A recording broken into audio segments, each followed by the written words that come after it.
मठों का नाम का मतलब लव होता है, love. The Mato Monastery is located about 26 kilometers southeast of Leh. Its name is derived from the Tibetan words Mang meaning many and Tro meaning happiness. So Mato is the place of many happiness, the place of love.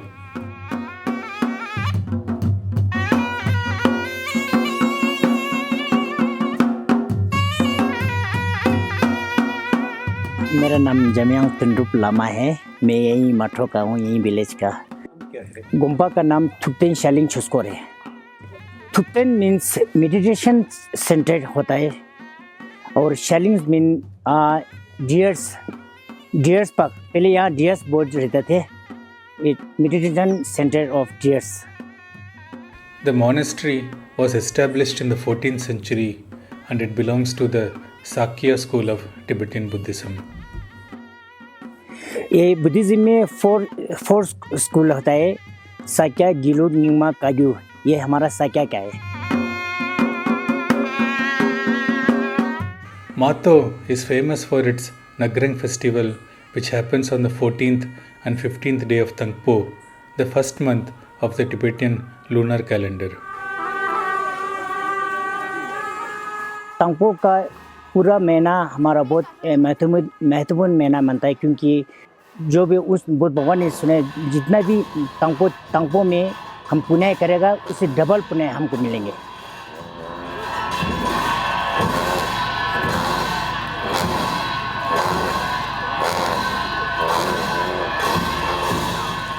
In order to understand the Nagrang festival, we have to first understand the concept of the Las or the protector deities in the Ladakhian Tibetan culture. ला भी बोलता है, शुंगमा भी बोलता है, छोकटोंग भी बोलता है। इसका एक ही मीनिंग होता है, जो देवता। Every family clan in Ladakh will have a La watching over them. They pray to this La and take guidance during important events in their lives. Similarly, every village in Ladakh will also have a La of their own, and the village of Mato has two very powerful Las. 14th century में जो हमारा धर्म है, लामा टुबा जो तिब्बत से आया था, उनके साथ ही वो आया था। क्योंकि वो लामा जी तिब्बत में ही ये दोनों ला को बहुत साल पहले ही बहुत पूजा करता था। वो लामा टुबा जो यहाँ लद्दाख में आया था, उनके साथ ही आया था। फिर ला दोनों यही लामा टुबा जो ने इधर रख दिया, क्योंकि यहाँ के लिए देखभाल के लिए। The Nagrang festival is all about two oracles, the Rongsten, who channel the laws through their bodies. नगरंग का मतलब नक्स मीन ब्लैक होता है, रंग मीन वो जो ओरेकल का नाम होता है। ये टिबेटन कैलेंडर में सेस्पा चोंगा में दोनों ओरेकल पूरा ब्लैक कलर में आएंगे, उसके नाम से ये पूजा भी चलता है और ये फेस्टिवल भी उनके नाम पे रखा है। The laws in their human form then give blessings to the villagers and give predictions for the coming year. और अगर सिर्फ पेटिशन करेगा, आप जो ला जी को पूछ सकते हैं, हम कुछ आप बिजनेस स्टार्ट करेगा तो मैं बिजनेस स्टार्ट करना है, इसके लिए कुछ अच्छा होगा नहीं होगा, पूछ सकते हैं आप।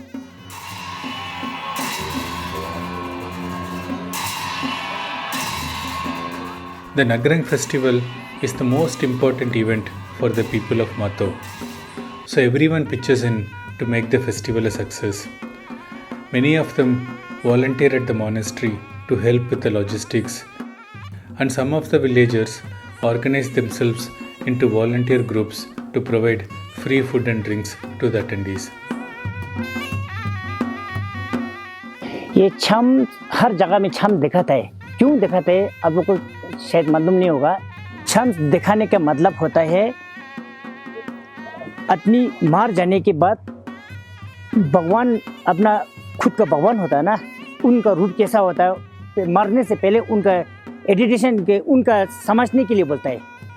क्योंकि मर जाने के बाद वो अचानक देवता का रूप ऐसा दिखा देगा तो उन लोग डर जाता है ना। नहीं डरने के लिए अभी से उनका एक्सपीरियंस देता है।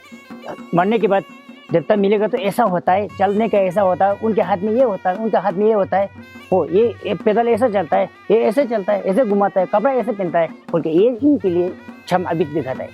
सभी छम है, एक स्पेशल छम? सभी छम को ऐसे ही है। हाँ जी, मीनिंग वैसे ही, क्योंकि देवता अलग अलग है ना, उसका रूप अलग अलग है।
The highlight of the Nagrang festival is the appearance of the oracles or the Rungstans.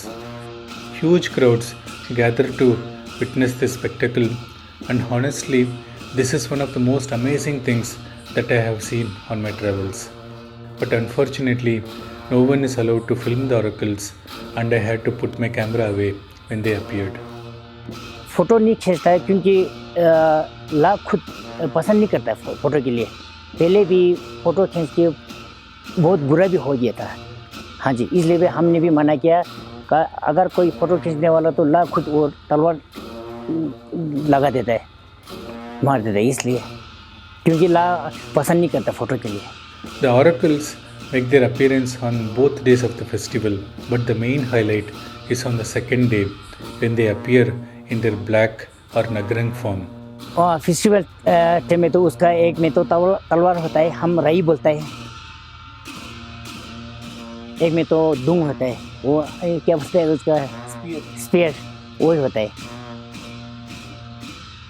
They come blindfolded and their entire body is painted black with the face of Mahakala painted on their torso.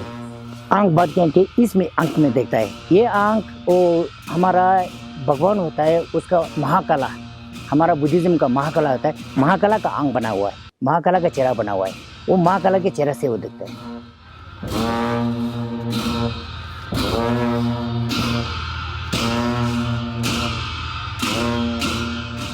The oracles go running around the monastery in their blindfolded state. They bless people and perform some incredible stunts on thin ledges high above the monastery.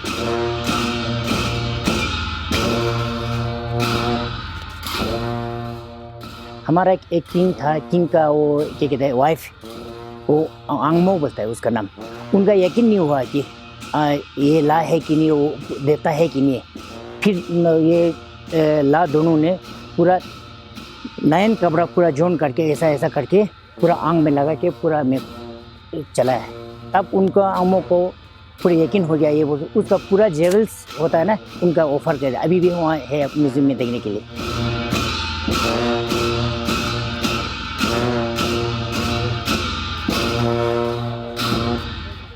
This is but a short glimpse into the Nagrin festival. There are many more interesting things associated with the oracles and the festival, and it would take me another year or two to collect all the footage and make a proper documentary about the festival.